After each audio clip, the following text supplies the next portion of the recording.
Good evening and welcome to Sundaram Mutual's March edition of our webinar series called the E.M.I. That focuses on the updates on the economy, the markets, and investments. Right. So last month, those of you who attended will realize, we spoke a lot on the budget. So now I think the budget is history. We know the impact the budgets had, and I think I covered it in great detail. So we will just skip past the budget and look at a post-budget scenario at 2-3 things that are happening in terms of the Indian stock market, mostly related to the economy. So my focus today is going to be a lot on the economy. So first, let's start off by just summarizing what the budget was, because we know that the market has responded very positively to the same. So why was that? So basically, if you look at it, right, there was very little to dislike. I think that's very important to remember. The run up to the budget, the week 10 days, the market was severely correcting because there was a fear that with the fiscal deficit being challenged, right, that the budget would be very conservative. And I think that the fact that it was not conservative means that there was very little to dislike, because the stock market wanted aggression from the finance minister, and which is what she delivered, because the expenditure growth, the capex, the cycle, what they promoted, right? So let me 1 minute. Right. So essentially, to summarize, the budget was a capex oriented budget. I think that's the key 1, 2, 3, 4, 5 letter word that's going to dominate a lot of the narrative in the market, as well as some part of today's presentation, right? The numbers, like I said, I discussed in detail. I'm not going to go through, but just to understand, right, so why the kickstarting the capex cycle was an imperative, I thought I'll spend a few minutes, right? I've shown this slide many quarters ago. This is why I brought it back here to reinforce our thought process. So what does it say? It basically, on the table, there are 3, 4 institutions which define the multiplier effect. Okay, so first is the IMF, then there is NIPFP, which is the National Institute of Public Finance and Policy, then there's RBI, right? So when they define a multiplier, they are basically differentiating between revenue expenditure in the budget and capital expenditure in the budget.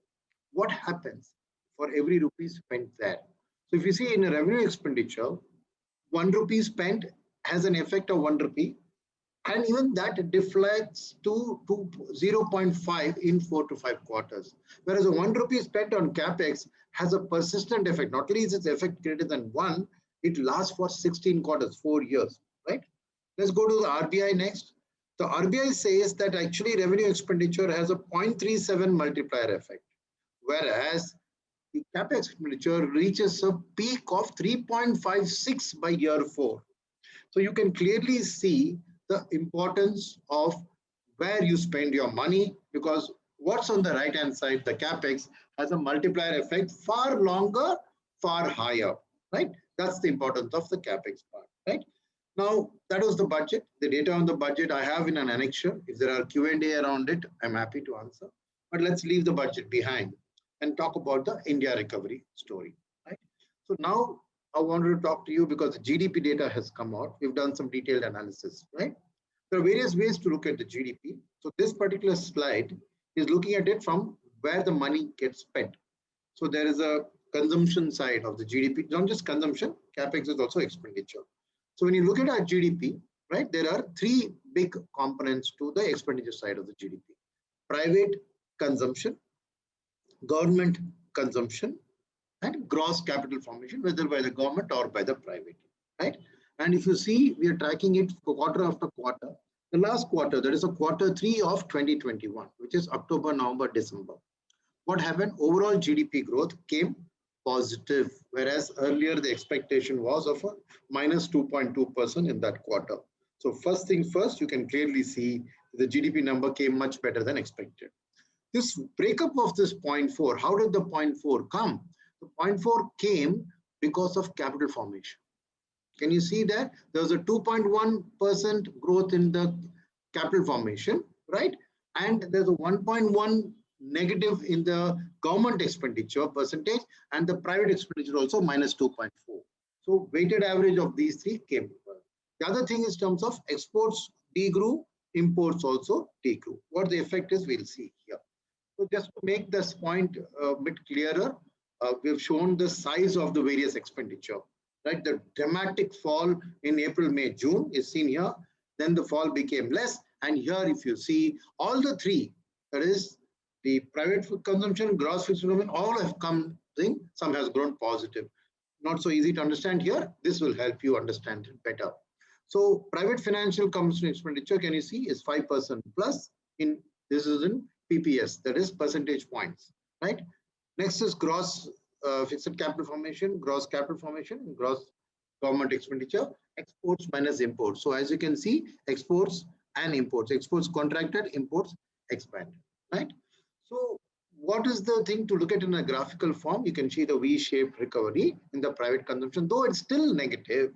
It's still less negative than before. That's how the V forms, right? So if you take away the effect of inflation, right, continues to be negative, but from a minus 26, it's come down to minus 11 to minus 2.4, right?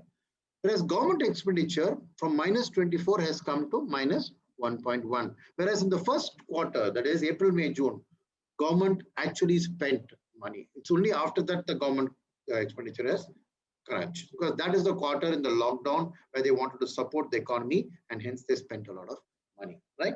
And capital formation has kept pace with inflation. So you can see the two V shapes. So I think capital formation is a key that already the Indian economy is showing a rise in capital formation, right? So real capital formation after two quarters, it was 46% negative in April, May, June, 8% negative in July, August, September, and 2% positive. So now you can see why the stock market is turning positive, because the market likes to look at the future, and this line it is seeing as continuing the V-shaped recovery, right? So now we come to another way to look at the GDP, which is in terms of the sector. So you have the industrial sector, the agricultural sector, and the services sector, right? So that was the expenditure side. This is look at it from a different perspective. For doing this, we look at a number called the GVA, which is the gross value added in the economy. What you get iron ore from the ground or coal from the ground doesn't add value. So that is treated as primary commodity, and you have the value addition which happens. Now here again, when you see the first quarter, all the three were negative. Second quarter, less negative. And this quarter, all the three are contributing. Which one, how much, you will just now see, right? So this is the same thing shown as a tabular form. I draw your attention to the very first column, which is a last quarter. So what does it tell you? Overall go down. You will see that the core GVA actually gone up by 0.7% in the quarter. What has contributed? Agriculture has contributed 3.9. Industry is 2.7. Within industry, what contributed? Electricity, gas and water supply, and manufacturing and construction. Mining and quarrying was actually less. In the services, overall was still negative -1. However, finance, real estate, and professional services showed a strong 6.6% positive, whereas trade, hotel, transport, communication, public administration, defense, and other services were still negative, right? So to show the same thing as a more easily understandable, you can clearly see that trade, hotels, and services, one of the things which has gone up very sharply, finance and real estate, industry, whereas mining and quarrying was negative, right? And in construction, the value add is rising despite the inflation rise, right? So there's a correction for inflation. You see that the construction sector is doing very, very well. Agri growth, again, inching up, whereas agri inflation has come down. Why? Because of the good monsoon, good Rabi and Kharif crop harvest, supply increase, so food inflation was down, right? So overall, as you saw at the last cell in that table, core GVA has picked up to 0.7% from -8.5% in the second quarter. So sharp recovery in the gross value added side, right? So in terms of, I just wanted to show you, now don't go into each of these in detail, look at the color. Now what you can see, I just read the first line. This is the production catch-up percentage for select items. We track this for some 250, 300 items in the economy, okay? So in this, what I've shown here is first line is capital goods. Now each column, don't worry, we're starting from December 18 to see a long trend line. But I've shown similar graphs in the past. So what it means is that if it's yellow, it's more or less the same. If it's red, it's much lesser than the previous month. If it's green, it's much higher than the previous month. So I want to draw your attention to the fact that there is on the right hand side, the last column is the December month compared to the September month. So in the quarter, you can see how many greens there are. Capital goods is in green, consumer durables has lots of green, housing related has lots of green and some yellow, and agri related are all in the green, and the others you'll find one or two, but only one here boxes is the only one which is red. So the improvement, whereas in June, you look at it, everything was red. So this is one way to look at how broad-based the recovery in the Indian economy is, right? Similarly, if you look at primary goods that like, Coke, which is that not Coca-Cola, the coking coal, right? Coke, aviation, the primary commodities, there if you see, they are not, only 2 or 3 greens are there, right? So mining and quarrying we saw was negative growth. And one more which I wanted to show, again, too many items, but this is the breakup of capital goods. What we saw in capital goods 2 slides before, it's a breakup of individual items. Don't bother reading, just look at the right hand column. Within capital goods, you see the number of things which are in green, more than 100% growth over the quarter, right? So I hope I've given you enough evidence that the GDP growth bounce back is very broad based and well supported across multiple subsectors of the economy, right? And within infrastructure, right? In capital goods, you have infrastructure and construction goods. Again, the last column, the December one, all more or less greens. Yes, what is red there? Rail and rail materials is the one which is red, but otherwise greens.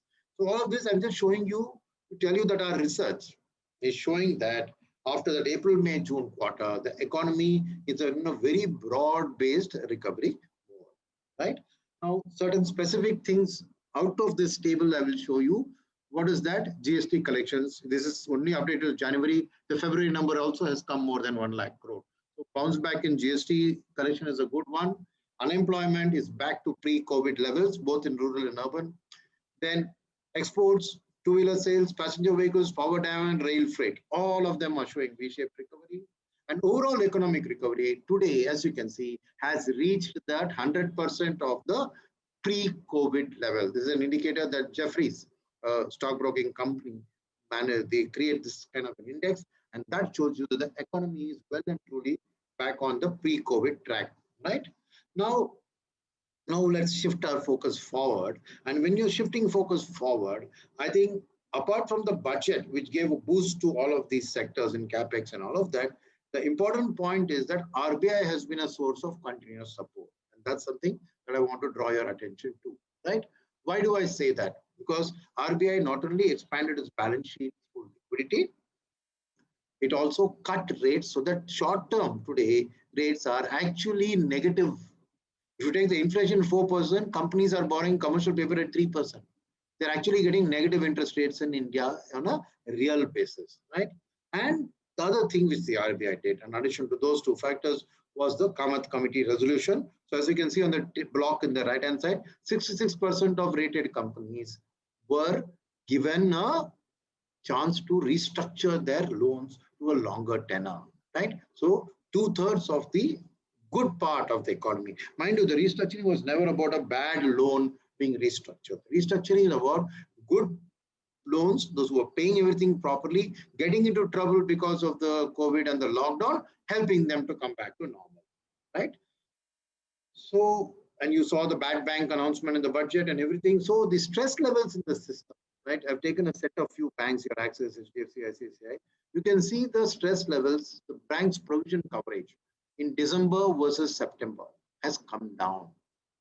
No, sorry, September versus December has gone up. That means banks have provided more and created a comfort factor. Because once you provide, the subsequent earnings will not get affected, right? So, and if you look at the COVID provisions, right, they were not very big part of the banking system. Only Bandhan Bank had a 2.6% COVID provision. Otherwise, most of these banks have managed it somewhere between 1 to 1.5%, right? And collection efficiency of the banking system still continues to be in the 90s for most banks. So the crisis hasn't affected the collection efficiency so much, right? And so now when we come back and look at the future, the study says that of all the economies in the world, how long it's going to take a country to reach the GDP. Now, this is GDP, absolute number, not GDP percentage, right? India is slated to take 9 months to get back to the old level of GDP. Only South Korea, which is expected to do it in 7 months, is going to reach it faster than India. So that gives you a clue as to why foreigners are looking at the Indian growth story so closely, because we are the economy which is going to bounce back one of the fastest, right? That's exactly what we are saying here. And hence, this V-shaped recovery graph has not been updated by V yet. So we are still showing a 2.7 for the last quarter when actual number has come to 0.4 plus. Like I told you, we were expecting a negative. We will now shortly correct this graph. So the old expectation was that January, February, March was going to be 3.2. But if last quarter has gone to 0.4 positive, you can expect 3.2 to perhaps touch a positive, maybe 4.5 or even 5. The subsequent quarters are all comparison with the respective quarter last year, right? So that's why 17% looks fantastic, because just compared to minus 24%, right? So that's the reason for the same, right? So now, right, the COVID case, I think, I got vaccinated today, right? So the India has done a fantastic job in terms of not only controlling the fatality rate, but also controlling the infection rate, and the vaccination also has proceeded very, very well, right? So that's the short-term outlook. Now for the longer term, right, post-budget, in the budget, post-budget, the government has been facing certain emphasis, and there are 3 particular sectors which we expect to be strong beneficiaries of this. What are those 3 sectors? Housing is one. Then those which are coming under PLI. What is PLI? Production Linked Incentive. What is that? The government has identified certain growth areas. Why we are identifying those areas? Those are the areas where high employment requirement is there, 1. 2, these are the areas where China has a massive market share and the world is trying to move away from China. So we want to get foreign manufacturers to come in. We've done a lot of things to make FDI more attractive. PLI is one. So what is the PLI doing? They're saying that any company which comes in those sectors for a period of 4 to 5 years, whatever they add value, that is basic cost, and then they add value to that, right? To that, they will give 4 to 5% as an incentive for 5 years, cash incentive back to the company. You can see it's a huge profit, because once they cross the 5 years, there's businesses will up and running. Then, the Indian economy will gain the benefit for the next 20 to 30 years. So government is taking a call saying for the next 5 years, I don't mind incurring that cost. That's the PLI scheme. Third is, of course, the NIP, which is the National Infrastructure Pipeline, right? So let's look at each one of these in detail as to why we feel that they are attractive. So first is in home loans. As you can see today, SBI has announced a further reduction in the rate to 6.7%. So basis on all these reductions, what has happened today is that today, home loan payment to income ratio, we call it the affordability ratio, is down to 27% of a person's salary, which was last seen in the year 2004, as you can see on the left graph, right? So it's never been cheaper. And why has this happened? This has happened because like states like Bombay, they have reduced the stamp duty to 2%, right? Then size of houses keeping the same. Incomes have gradually gone up in India. Interest rates have come down. Housing prices have flattened. So if you look at the combination today, EMI to income ratio has come down from 51 to 29. And the property price to income ratio has come from 6.3 times your income to only 4.2 times your income. So in fact, if you want to take a house and rent it out, you get some tax break on the house rent. So this table, what it shows here is that it tells you the spread between the housing loan interest post-tax and the rental yield you'll get from the property. So what was 6.9% as the gap that you have to finance from your own savings, right? In 2012, today that gap is only 3.1%. Which means if you put 3.1% every month, you can buy a second house or a third house or a fourth house. And then in the future, as property prices rises, the rental will also rise, and this 3 can become 0 over a period of time. So today it makes sense to borrow and buy a house. And these were all taken at a 7.2 interest rate. With SBI now dropping to 6.7, these numbers are going to look even better, right? So that was the housing sector. And why is the housing sector so important? Why the government is also focusing is because the multiplier effect of housing is phenomenal. Why? 8 to 9 sectors get benefit from a housing sector. Who gets it? Of course, the real estate companies get it. Of course, the housing loan companies benefit. But the cement companies also benefit, the steel companies benefit, the aluminum and copper wire companies benefit, the tiling companies benefit, the sanitary ware companies benefit, the PVC pipe companies benefit, the paint industry benefits. So you can see by giving a boost to the housing sector, you are creating a wide multiplier effect in the economy, right? So moving on from housing to the next thing is the PLI scheme, which I gave you a brief idea, right? So the domestic value addition from incremental sales, that is on basis on which you're going to pay them the incentive, right? Can you see what is the expectation from 2022, 21-22? See how exponentially the PLI scheme is expected to boost. So the GDP impact is almost going to be 7.7% of GDP is just going to come from the value addition from the PLI scheme, right? And which are the sectors? The government keeps announcing every day new sectors. As of this time, we look at it. There's mobile industry, there's auto industry, battery, food, pharma, textile, telecom, and some more that the government has announced. And if you then look at the bottom line, you'll see that the PLI schemes are expected to generate $150 billion in new sales and $70 billion in value addition, right? The third thing which I talked about was the national infrastructure pipeline. As you can see, it is spread across a number of sectors, but the top sectors are energy, urban infrastructure, and roads and railways. Just these three account for 70% of the projected investments by the government, that 100 lakh crore number that you hear about. So these three are expected to give a boost for FDI to come into the country, because tax rates for new corporations has been reduced to a world record low of 17%, probably the best in the world today. I put other countries in comparison. It was double that at 35% 2 years ago. So taxation has given a big push and support.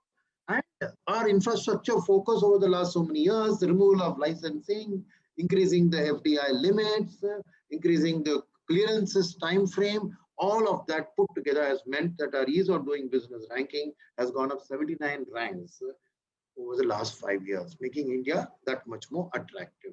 And China is going through its troubles, right? Structural trouble is that its population has started declining.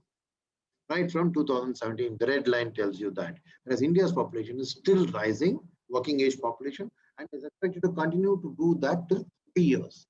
So for 30 years, India will have no shortage of labor, and the cost of labor, because per capita GDP of China is 9,800, per capita GDP of India is 2,000. So 5 times more expensive is Chinese labor compared to Indian labor. So putting all this together, we believe that from a financial attractiveness plus people skills and business environment, India is becoming one of the most attractive globally. So we believe that this FDI driven capex growth is going to be fantastic, right? And the problem why this is getting a lot of attention now, because companies are saying that post COVID, they want to relocate their capacity outside China. Right? And not only that, lots of people are saying we want to create entire new production facilities outside of China. So this is where for India, what we call it as the China plus one strategy. So go to every company that's in China, tell them, don't keep everything in China, have a China plus one, that India can be that one. That is the strategy of the government behind the taxation relaxation, behind the FDI liberalization, behind the PLI scheme, and all of that, right? So that being said on the economy, let's move to the markets, right? On the markets, right? Let's look at first, I wanted to show you this, that market has read all of this. So on the budget day, I wanted to focus that one day reaction, right? So as you can see, the large cap, on that one day, the large caps went up because FIIs like the budget very much, right? 4.75 were Sensex and Nifty. Mid cap was only 3 and small cap was only 2. Broader index is a weighted average. And MSCI India, which is more or less a large cap oriented index, was at 4. Right? So think about it and then look at which sectors went up that day the most on the right hand side. The one day return, that is the reaction to the budget. 8.3 banking as a sector. So everybody liked that bad bank announcement, like the 20,000 crore infusion into banks, and the fact that the large cap index has 30% weightage to banking. Means whatever FIs come and buy, banking goes up. Whereas then you see the safety sectors, which were historically, not historically, maybe 9 months, 12 months post-COVID, it was a pharma, IT, tech, which were dominating as a safety play. See, on that day, they lost interest. There's only 1%, 0.3%. Consumer durables saw a little bit of a rush, and cyclical saw some level of stock picking happening. This was the budget day reaction. But what happened in the 3 weeks post-budget? I'm sorry, I should have updated it for a week, but I left it at that, just because my point was being made here. Now you look at the left, the Sensex is the worst performing index. All indices have risen, but the small cap index has risen the most. Then the mid cap, then the large cap. So what happened? Because there was a knee-jerk reaction on the budget day by FIIs. Then only people read the budget, and over the next 3 weeks, you saw that the small caps and mid caps, the rally became more broad-based. And now when you look at the right side at the various sectors, you'll see what I'm talking about. What am I saying here? What is number one? Power. Number two, realty. Number three, metal. Number four, capital goods. All the cyclical industrial sectors started dominating. Why? Because the capex thrust of the budget meant that these are the sectors which are going to get the benefit. Now, IT and tech continue to be 13 because that story continued. Healthcare was 11. So can you see? But banks, which were the best, did become the best. They were the middle of the pack. So this clearly tells you that from the day of budget reaction to the next 3 weeks, the market has understood that capex is the big story to play, and that's where the diversion is happening, right? So now I wanted to go to the valuations, because I showed you that this has happened, right? So what is the valuation story looking like, right? Valuation story is at December 17, which was the previous market peak. I've given the forward index of the P ratio of Nifty, mid cap, small cap at 18, 24, and 20. The leftmost column you can see. Today, they are at 23, 20.7, 20.1, which is what is the change? The large cap index has actually become even more overvalued than in the market peak. From 18 to 24. Mid cap index has actually not yet reached the market peak. It's at 3.3 away from that peak valuation, whereas small cap has reached that level. But those are the relative to that. But overall, if you look at it, both mid caps and small caps are still trading at a significant double-digit discount to the large cap index. So I think that's another point which you can see is being made. Now, what else did I want to tell you? I want to tell you this whole cyclicality of the Indian economy. You've seen this slide from me in the very much the past. And I will draw your attention to phase one, 2003 to 2008, the boom time of the Indian economy and the markets, right? What happened then? Small cap index went up 14 times, mid cap index 9 times, Sensex 5 times. So when the economy does well, small caps do much better than mid caps, large caps. The very next set of tables, you can see when the market corrects, when the economy corrects, the market correction hits the small caps the hardest, then mid caps, right? So that's enough. Don't look at the middle now. Now look at from March onwards. Market has started recovering. Is an economic recovery fully priced in yet? Look at it. Large cap has gone up 78%, mid cap has gone up 86%, small cap 103. Hardly any difference, right? Between 80 to 100. Whereas in a real bull cycle, the small caps outperform the mid cap outperform the large cap. So the market has just begun to discount the future economic growth. It's still long way to go, and you're going to see a much more broad base. That's the story that I'm trying to push across to you, right? And now when you look at the outlook and the expectations, right, which I have summarized here, all that I've spoken, I've just put it out in points, so I'll not spend too much time on this, right? So basically, I leave the slide on there. It's everything that I've spoken about, that I have just captured it as bullet points. But in all the story of good news of Indian economy going, everything, we must not forget that corrections will keep happening. And the reason the corrections happen is because the news flows and the developments which we have to track. what are those developments, right? COVID infections, if they start spiking. Right now, Maharashtra and Kerala already demonstrating that. Next, dollar has been on a weakening trend, but if it strengthens instead of weakening, it's a risk, right? Why is that? I have some slides, I'll maybe show you that. Then one is dollars when strength is not necessarily with the rupee, right? Dollar strength with the rest of the world. It's called like DXY. That index is called dollar versus X and Y countries. So DXY, that's the indicator. But if Indian rupee weakens, we are huge importers of oil, our import bill will go up and all the imported components price will go up and it will hurt our import side very strongly. What about if the world recovers very fast, then commodity prices will rise because China and other countries use a lot of commodity. That could lead to global inflation. If there is global inflation or US inflation, the Fed may reverse their liquidity and start doing what happened in May 2013, the tapering. That's a risk for the market. And for the Indian markets, again, we had 2 good monsoons. We hope for a 3rd good monsoon, but if there's a bad monsoon and there is commodity inflation, you can see that RBI will try to shift their focus to inflation fighting rather than growth. So just be aware of these risks in the economy, right? So from a portfolio strategy perspective, this is the way we look at it, right? Our Sundaram's approach is to price in the evolving situation on the ground and keep scouting for good businesses to buy, right? And what do we position for? The investment cycle resurgence and the secular consumption story, growth story. In the domestic story, we feel that increasing exposure to quality financials, banks as well as NBFCs, discretionary consumption, building materials, auto and industrials, right? And any global recovery that's happening, we believe that metals, specialty chemicals, auto ancillary and IT services will be the sectors to play if global recovery is seen coming back fast. Indian IT companies, we believe, are in a very good position because they're benefiting from this whole migration to cloud and the whole digital story, right? But stock selection is giving more and more importance.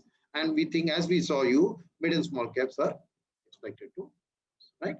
So with that, I will end today's presentation. Like I said, I focus more on the economy today and spent a lot of time. Thank you, friends. Mutual fund investments are subject to market risks. Read all scheme-related documents carefully.